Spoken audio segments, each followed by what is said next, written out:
Okay, welcome back. Let's move to the next point. Uh, when a co-worker underperforms or violates rules, handle it cautiously. Proverbs 30:10.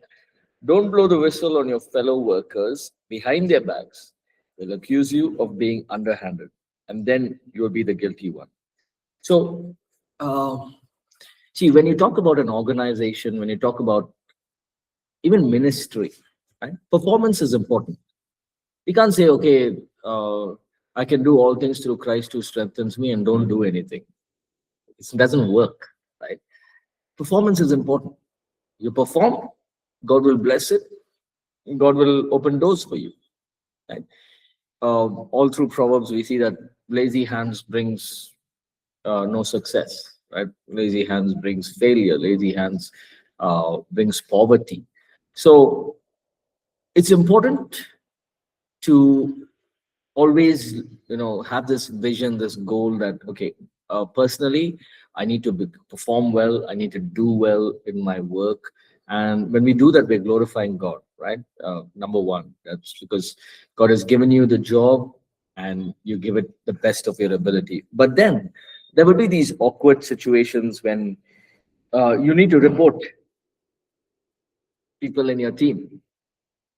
Now it's not wrong, it's not wrong to do that, but take a few steps. Right? Something that we do here in APC is now if a person is underperforming, I don't know if we have it now, but we used to have it. We used to call it the PIP, what the corporates always do. So it's performance improvement plan. So we put the person in a PIP. 6 months they would be in a PIP. So they make sure that no, we didn't call it a PIP, but then that's what we did, right? But we would help the person to improve in whatever work that is given, give them resources, give them ideas, strategies, help them to build the ministry or whichever area of ministry they are, leading. So our responsibility is not to point out the mistakes first. There are other mistakes, yes. Are there things that the person did not do? Yes. Oh, was there not enough efficiency or productivity? Yes, all that is true. But our main goal is not to put the person down, but to see what can be done to get this person back on his feet, right? And help him to be more productive in his work. So, whenever possible, take a step to first address it directly with the person. And here in APC, as I would say that if somebody does a mistake, we address it immediately, right? Sometimes it's addressed the next minute. Like within 5 minutes is addressed. Why? A good leader does that. Not next month, next week. Remember last week you made that mistake. That guy say, I made many mistakes from last week till now. Which mistake are you talking about? So a moment a person makes a mistake, something that we do is bring correction immediately, right? So that it doesn't repeat again. Now we're not targeting the person. We spoke about that. We are trying to bring in productivity, right? So for example, this is an example, right? We are having our 30 days of prayer. The PPT, the person who's leading the prayer, I've informed them to keep the text to 22 point or higher because people at the back can't see. This happened, I think, in the first few days of 30 days of prayer. I saw the font was so small. I said, how will I see that? I tried to see that. See it. Yeah. Right? And if you want to pray, you need that verse, right? The verse will help you pray. So I was trying to see that. So I immediately that night went home, sent an email. Not morning. Was I tired? Yes. Did I want to sleep? Yes. But I opened the laptop, sent an email. All the prayer leaders. Was it an email or a message? I don't know. But I did something.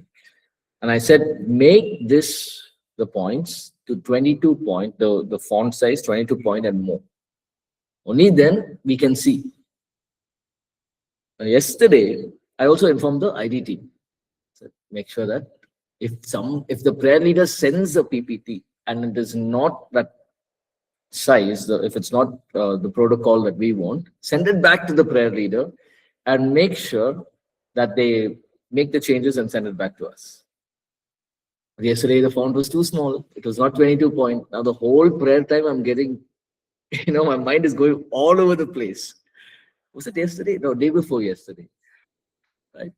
My mind is going all over the place. Why is it so small? And the prayer is good. Everything is good. But, why is the font so small? The lyrics for the songs was correct. That's the size it should be. So now it's in my mind. So the whole half an hour, I could hardly pray because my mind was like. So the first thing I did, I came to, was it you? I came to. I said, who sent this PPT? And then I went to Sukesh. I think I said, Sukesh, what time did you get the PPT? So I didn't just go back home, call the prayer leader and tell, hey, what did you do? No, I got information. Right?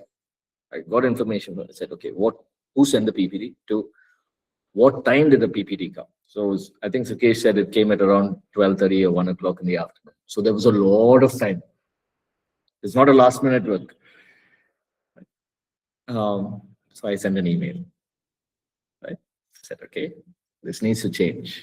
It's the second time, same mistake. Let's not do this again. So, but now nothing against the IT team. Okay, they're doing a lot of work. They just must have missed it. I'm sure even I have missed it. But many times we must also be willing to take feedback. I tell the church folks at East, if I do something wrong, and if you don't like something I said, come straight to me and talk to me. If you feel I need to improve in certain areas, come straight to me and talk to me. So everyone, especially at the location that I serve, they can come straight to me. People have come up to me and said, you are bending too much. Stand straight. Good feedback, no? Yes or no? How can I say, first of all, I keep bending and praying the whole night. What are you doing? If I say that, it doesn't make sense, right? They have the freedom. They come and tell me whatever they. And there are some things I take, some I don't take. But here's the point. When a person is not performing, underperforms, or they violate rules, action should be taken. If you don't take action, that means we are allowing that behavior to continue and we are not helping the team nor the person. Everything will remain the same. Okay? So even here, as Bible college students, if you see something wrong, go and tell that person, hey, this is not part of our protocol. This is not part of the rules. Now they will hate you for that. That's okay. It's good to be hated at times. Jesus was not loved by everyone. They hated him. It's good. Right? But what are you doing? You're setting principles for yourself. You're setting yourself up to become a leader. Right? Next, feedback. Pay attention. Close attention to it. Proverbs 27:21. The refining pot is for silver and the furnace for gold. And a man is valued by what others say of him. A man is valued by what others say of him. Pay attention to feedback. Feedback. Do not treat feedback lightly. Feedback and input that comes to you from experienced people is extremely valuable, and you need to treat it that way. I think this is the year 2011 or 2012. 2011, I think. I don't know, 12. We started this whole thing of 1 hour prayer. Of course, we used to do it before, but then we started this of 1 hour prayer, 1 hour worship, prayer. I think it was 2012. I could be wrong the year. So I remember I was asked to lead worship. Now I could do a 40-minute set, 30 to 40 minutes. Choose 5 songs, sing it, 35 minutes is done. 1 hour, how will I lead? So I had a challenge. So the first time I remember I led worship, I was so nervous for 1 hour that I finished my 5 songs in 20 minutes. And I didn't know what to do. I really didn't know what to do. And I looked at, I remember it was Pastor Jay. I looked at Pastor Jay with on face, please come. And he came, he took the guitar from me. I gave him the guitar and I went and I sat at the back because I just couldn't. I couldn't, right? Uh, but he comfortably finished the rest of the time. Uh, and then I went and told him, I said, I need to learn this. You tell me what to do. And then he gave me a lot of feedback, a lot of input. I would spend hours. So then I would watch him. I would watch and learn, a lot of watching and learning, along with playing with him, right? Um, Either I would play another instrument, and there were times he has led for 4 hours straight. You know that 4 hours straight he has led. I've played bass for 4 hours straight with him. He has led alone for 4 hours. Yeah. And it's just amazing, right? Because that's gift. That's a gift, and you watch and you learn. Right? And then I started receiving feedback. So every time I would play, first thing I would do is go to him and say, "Tell me where I didn't do well."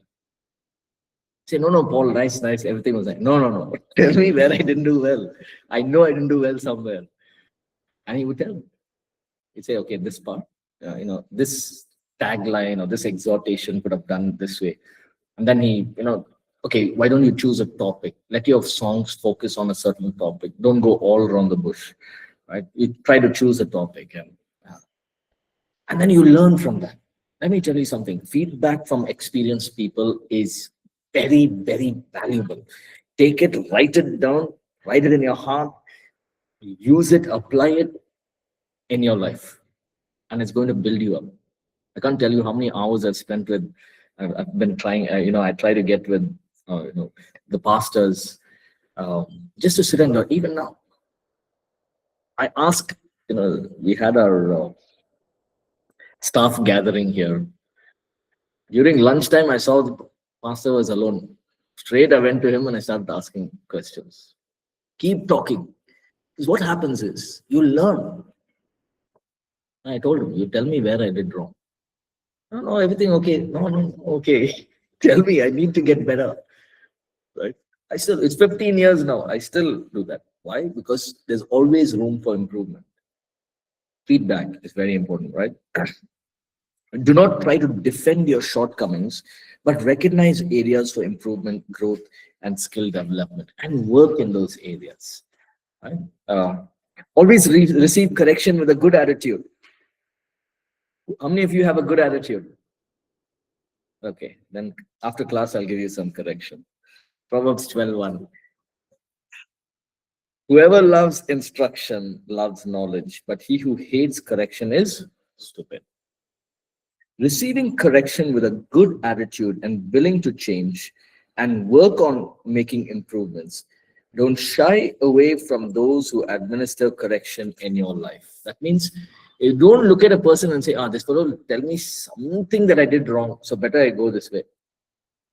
If it's somebody who's really cares about you, right, and who really wants to see you grow, they will give you good input, and the truth hurts, but truth is only going to build you up. So you take those corrections. The people who correct you are the ones who care enough about you and want to see you grow and develop. If I don't care about you, I wouldn't be telling you wake up early and pray. I won't be telling you read the Bible, spend time in God's word. Don't waste your time. Why do I say that? Because I was sitting, I know what it means to be there. I know how time flies and how just years, semesters can get over just like that. And the next thing you know, you're out of this place and you feel like, what happened? How did these 2 years or 3 years go? Right? Why do I keep saying that? Because I want to see you grow. I want to see you develop. Right? You'll never get this time again. You'll not get this free time again. Never. Right? That's why I keep saying. Why? Because I want to see you grow as leaders. So the same way, from my side, I want to grow. So I always learn from people. I receive feedback. I take feedback. I apply it and improve in every area that every work or assignment that has been given to me. Be careful before you stand as a guarantor. Let's read Proverbs 11:15.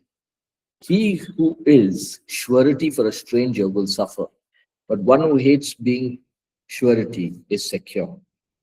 Now, as relationships develop in the workplace, there may be times when colleagues may ask you to stand as a guarantor, right? Maybe for a loan or for a purchase or anything. Now, I'm not saying don't do it, but the words here is be careful. Be careful.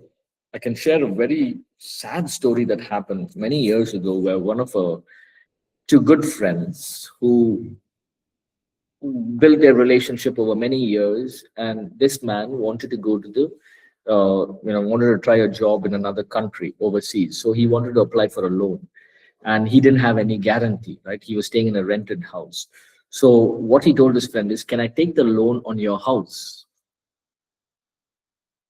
And this man said, okay, anyways, will you pay me back? Yeah, I'll pay you back. I'll pay the loan. But what I'll do is I'll take the loan on your house.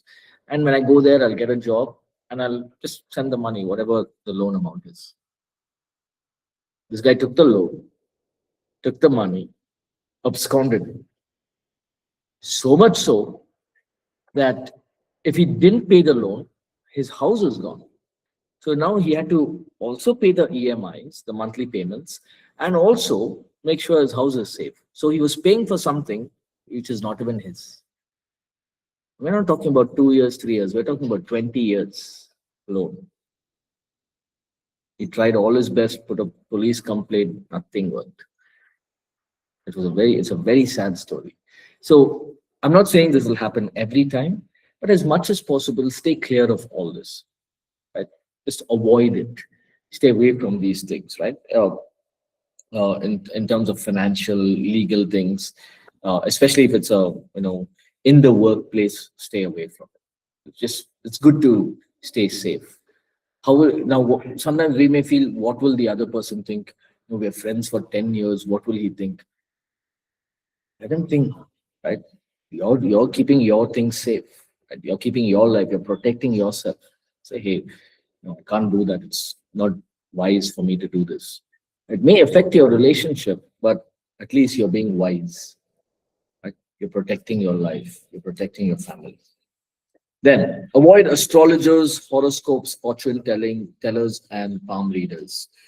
In a practice, in a day that we are in now, people say, it may not be there in office, but people may say, right, why don't you go to a person who will do fortune telling, palm reading, and all that? As believers, first thing we say is, no. Right? You believe in the word of God, gently excuse yourself and get away from that situation. Don't even entertain that thought. That thought comes, rebuke it, put it away. It is not something that you and I, as believers, must dabble in. No occult, no astrology, horoscopes, palm reading. No, none of that. Right? It's a big no. So you stay away from those things. All right. Any questions about workplace relationships? Are we learning something? Yes? Okay. Shall we go to the next chapter? It's a very small chapter. Planning and execution. Now, we talked a lot about planning, but we want to talk about execution. A plan without execution will remain a plan for the rest of its life. Execution is key. Imagine we have a plan for a conference. We just did Christian Leaders Conference. We had the plan. Imagine we didn't execute it. Would anything happen? Imagine we didn't book the hall, we didn't book the vendors, we didn't book food, we didn't hire the chairs, we didn't do anything. Plan is there. A plan without execution is nothing. Right?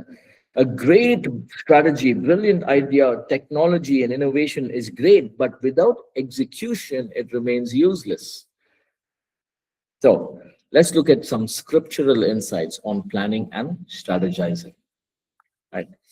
Now, I want you to understand this chapter very well. This is a very important chapter, right? Even though it's small, there's a lot of bits of information that you can really apply in your life, right? Number one, determine the counsel of the Lord. Proverbs 19:21. We humans keep brainstorming options and plans, but God's purpose prevails. So, determine the counsel of the Lord. When you plan, first go to the Lord, pray, and seek His guidance.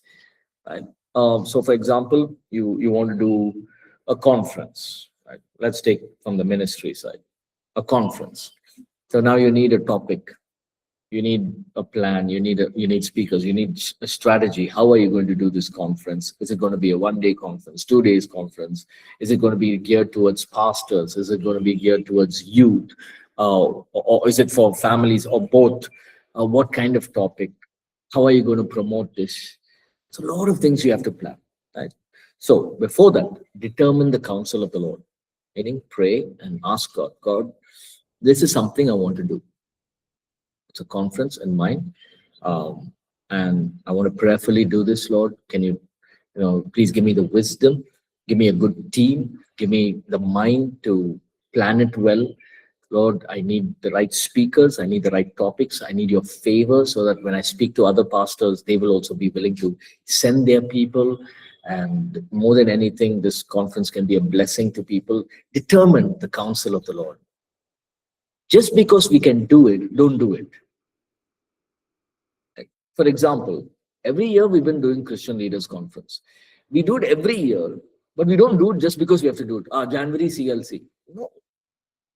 We spend time in prayer and we think about, okay, what is the topic? Who can speak? What should we do? How do we reach out to people? There's a lot of planning involved when it comes to getting the pastors from different parts of our nation to come, right? So determine the counsel of the Lord, then move on. Get right people involved in the planning. Proverbs 20:18. Form your purpose by asking for counsel, then carry it out using all the help you can get. The word here I want to use is key people. You may have a team of 10, but you don't need all 10 to execute the plan. Right? For example, sorry, not to execute. You may have a team of 10 people. Now you're in the planning phase. You don't need all 10 to come and sit. You just need 2 people. Example, right? So 2 people, you sit with these 2 people and you say, okay, we're planning this conference. First time we're going to do it. We don't know what is the response going to be. We don't know how to, deliver these things, but what do you think we can do? So 3 of you sit and talk, right? Okay, we can do it this way. We go promotions, go 3 months before. We can do some, promos in the social medias. Then we can do this. We can plan the topics this way. We can reach out to these pastors, or we can reach out to these kind of places, and we can also try and do it in, different places in our nation. So you plan it out. So get the right people involved in planning.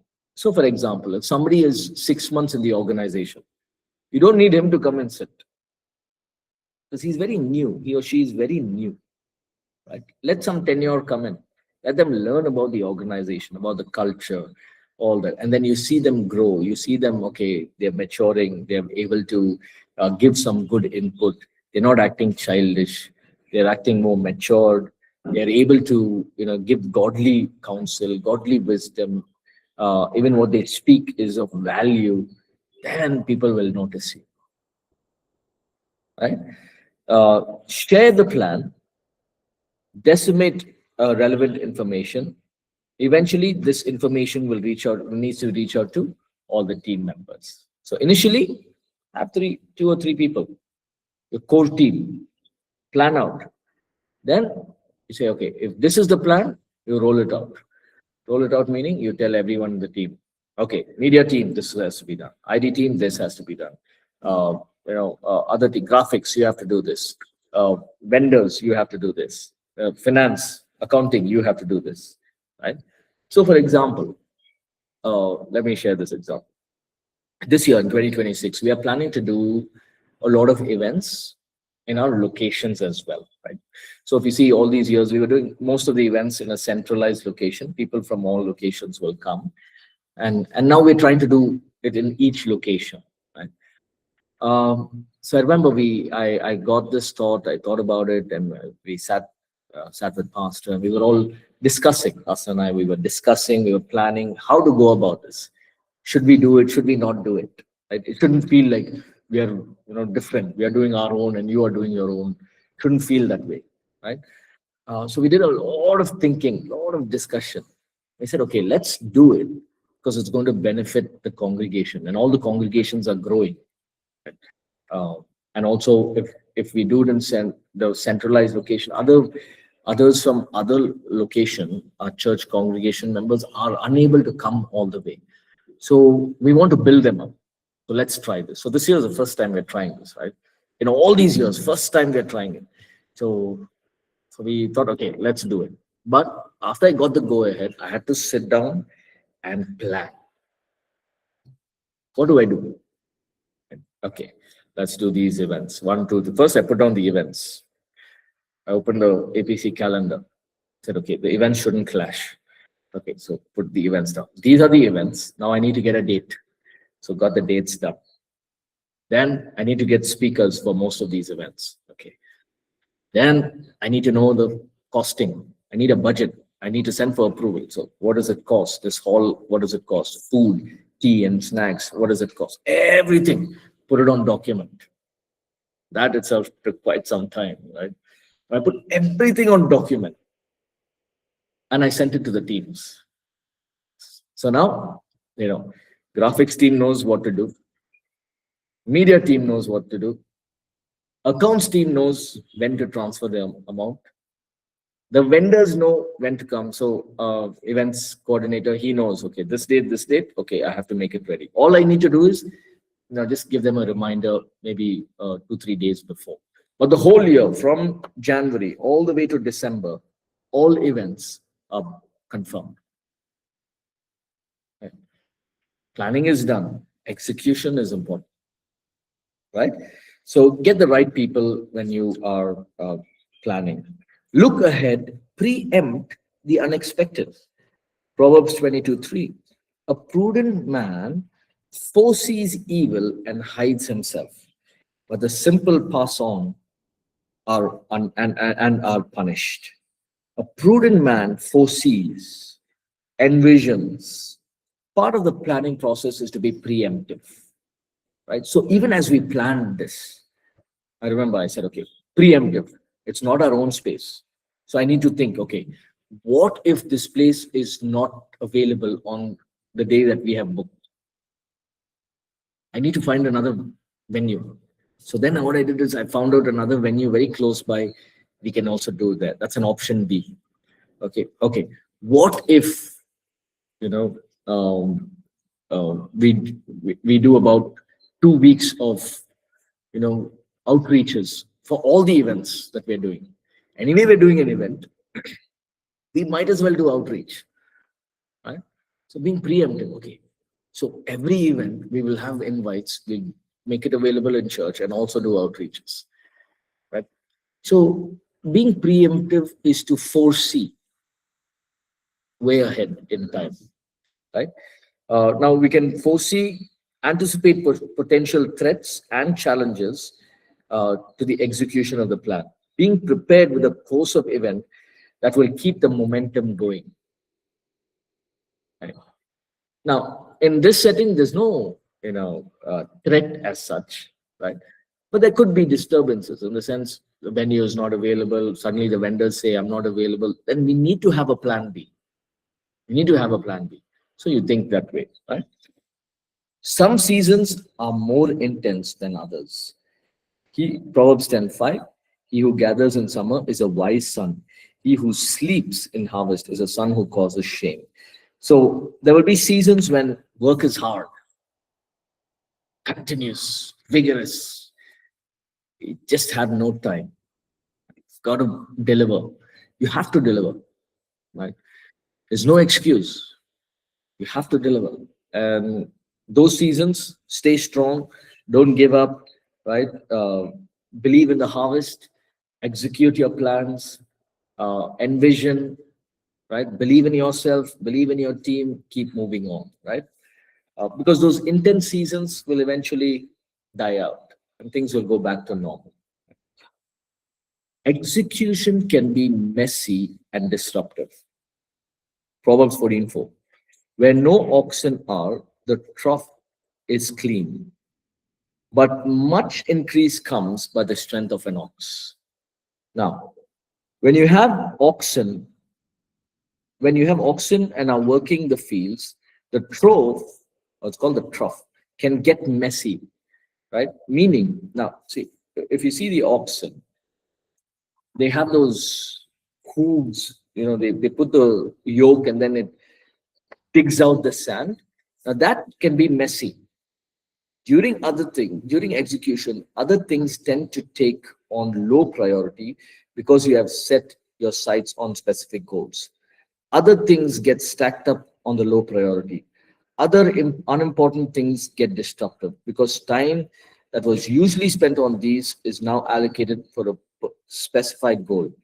Accommodating this mess and disruptive nature of execution is essential. Now, let me give you a picture here. If you've planned something, now most often you're spending most of your time on that plan. Trying to talk to the right people, get the work done. All your energy, your efforts go in here. But we must not pile up the unimportant work, things which are simple, right? So, for example, if I focus all my attention in these planning, preparation, outreach, all of this, and I forget that there's a church, that people are there, and there are members in the church who are going through problems. They need me. They need some kind of counsel, and they sometimes want us to come and visit them and pray for them. If I forget the people in the congregation, I'm missing something very important. Both are important, right? Planning for events, things to do to build the church is important, but don't forget what you already have. Right? These are your people. You need to build them up, be there for them, right? Support them, encourage them, pray with them, minister to them, right? If I don't do that and I'm only focusing on outreach, get more people, then I've lost the balance. I've not been able to balance my work. It's very important that when execution is happening, if things are getting messy, learn to balance it out, right? Um, Stay focused, avoid distractions. Focus is an integral part of the execution process. Focus on the specific goal, avoid distraction to chase after whims and other whims and fancies that come along. That means there may be other good ideas, but if you want to realize the one good idea you already have, you need to stay focused. Now, when you have a plan in place, stay focused on that. Avoid distractions in the sense, for example, you're looking after 2 or 3 ministries. You know that, okay, I have to equalize my time to touch all 3 ministries. But there'll be a time that you have to focus on a certain thing, right? So you stay there, avoid distractions. What about in the workplace? You may have like a project to do. As you're doing the project, you're so in the zone, you're working, you're doing your best, you're seeing output. All of a sudden, somebody in your team comes and says, instead of this, can we do it this way? Now it can affect you, right? Now, if it's some good idea, I would say don't immediately take it up. Sit, think, plan again, and do it. But if it's something that is, just to make you feel happy or excited, push it away. Don't do it. Don't take it up. Because you've already spent time planning. You've already spent time putting everything on document. You're just executing that plan. Suddenly, in between, if another plan comes in, everything goes haywire. So stick to the plan that you have made. Stay focused on that. If new ideas come in, incorporate it if it's going to help or if it's going to align with the big plan. If it doesn't, push it away. You don't need it. That can wait, right? Don't just talk, act, but act on what is really important. Proverbs 14:23. In all labor there is profit, but idle chatter leads to poverty. Don't just talk. Don't be a person who has only vision but no work. No, no, no. Execution is action. The action must be prioritized, right? Don't be somebody who's only saying and saying and saying. You have these people, words are powerful. So they keep speaking. They'll be speaking and speaking and speaking, but no action. Say, hey, what about doing the work? No, words are powerful. No, words are powerful, but what about action? That time you show them the verse, faith without deeds is of no use, is useless. And don't call them useless. You say faith without deeds is useless. You have these over spiritual people. Words are powerful. Everyone knows words are powerful. Your words make you, right? But the words that you speak and the plans that you make and you speak out must come into fruition only with execution. If I say I'm one day I'll be one great worship leader and I do nothing about it, nothing will happen. If I say words are powerful the rest of my life, nothing is going to happen. I have to see it into action. I have to execute it. Okay. Engage your team. Together, everyone achieves more. Execution requires teamwork. And I'm sure you've seen this in APC. Something that we do always, we emphasize is teamwork. We never say it's one person's work. It's a team. That is why we appreciate we do one conference, it's a teamwork, not one person's work. Right? Imagine I have all the plan here and it's with me and I don't share it. "Oh, this is my plan. So I made this plan. So I want to do it." Imagine what will happen to me. I will burn out. I will not be able to execute it at all. I'll have to go to the media team guy. Media team, hey, can you come up with a video? Then I have to check the video. I have to see, oh, is this video okay? No need doing all those things. I want one video, send one email, this video, Sunday announcement. This Sunday, 2 Sundays. Give them the date, tell them. They will handle it. They don't have to send it to me because they know that's their team. The media head knows, okay, I'll do it. So then I want graphics for promotions. So email. Can you give me graphics 4 sizes? One banner, one WhatsApp size, one for whatever, the 4 different things. Okay. Now I don't have to go and check. They'll make it, they'll send it. Right. Now I don't have to tell our events coordinator, did you book the place? No, I'll only go and book the place. Maybe you've not done it.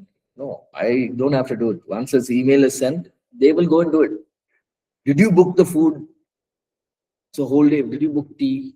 I don't have to do all those micromanaging stuff, right? In execution, you deliver, you delegate, and you ensure that you engage the team together. When the team works together, you'll see success. So on the day of the event, I'm not going up on the stage and wondering, I hope this event manager has ordered the food. It's lunchtime now. I'm not worried about that at all. I'm thinking about what I should teach and what I should minister and what I should. I'm not thinking about graphics. I'm not thinking about IT or what the media team is doing. Nothing. Because the work has been designated. It's been given to everyone. They will do their work. Engage the team, appreciate the team. Next one, accountability. Stay the course when the going gets tough. If you are weak in a crisis, you are weak indeed. Now, during difficult times, while executing the plan, stay the course, right? It may get very strenuous. You may feel that your mind is going all over the place. You may feel physically tired, mentally stressed out and weak. That's where you stand up and you use God's word. That's where you stop, you pause, you refire, you say, okay, I need to go back to my plan again. Look at your, envision it again, and then press on. Nehemiah was building the wall. He had many problems, right? And I'm sure he may have felt like, why should I do this? But he said, no, I'm accountable to God because God put that vision inside me. And two, I'm accountable to the king. Imagine if Nehemiah said, Nehemiah went back to Persia, he went back to his home, to the king, and the king asked, did you finish building the wall? King, actually, what happened was we started the wall. And in between, all these people came and they caused problems, so we stopped.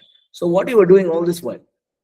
I gave you approval, I gave you material, I gave you letters, I gave you everything. What were you doing? Why didn't you build the wall? Why didn't you finish it? No, too many problems. That is your problem. You have to deal with those problems. But I gave you everything that you needed to build a wall. What I wanted to see is the wall built. You didn't do it.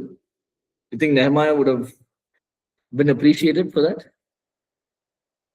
But even in the midst of those challenges, said, "No, we will continue to build. We will arise and build." Right?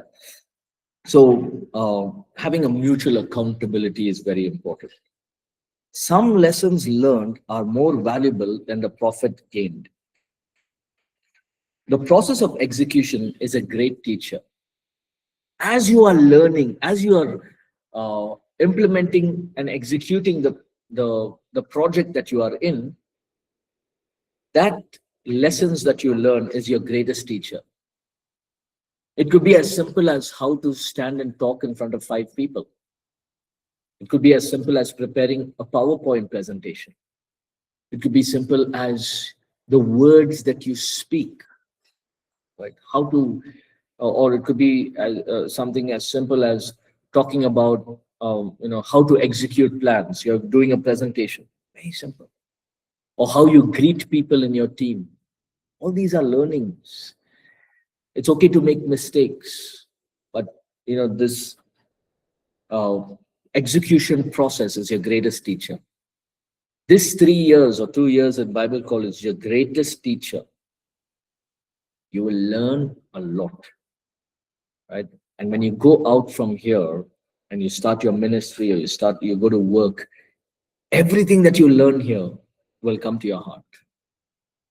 It will, right? It's your greatest teacher.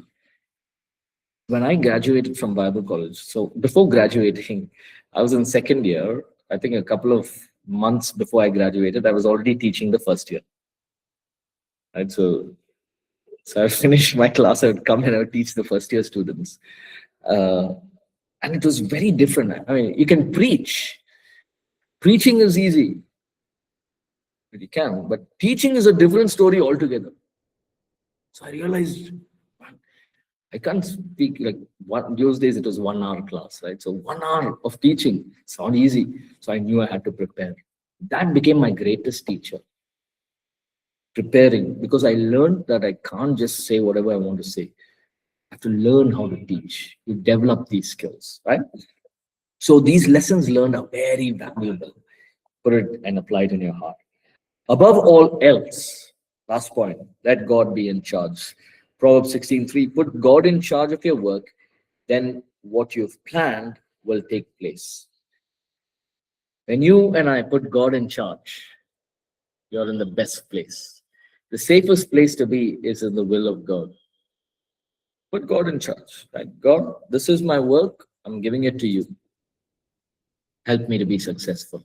His word says, I will bless the work of your hands. I will multiply you. So you can hold on to those promises. God didn't promise a smooth sailing, but he promised that in the ups and downs, I will be with you. I'll not let you go. I have my plans with me. Your plans are in my hands, right? I respect your plans. I see it, but there has to be some shaping and some hurts and challenges along the way. Those ups and downs are going to make you a better person, right? So when you let God be in charge, no matter what the situation is, you know that you're in the right pace with God. You know that God is in control and He will look after your work, your life, your business, everything that you are doing. Right? So let God be in charge, depend on Him, and He will see you through successfully. Because He's a God who wants to bless us and see us become successful. Right? So we'll stop here. Any questions? Any thoughts?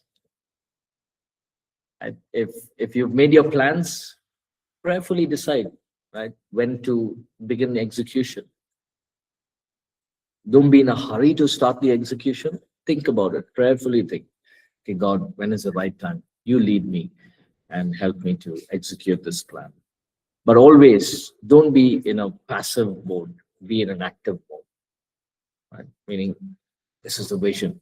It should stir you up. It should always get you to, envision ahead. Right? Okay. If there's no questions, then we'll stop and we'll pick up from next week. Okay, let's pray. Would anyone like to pray? Go ahead. Where's the mic? Pray.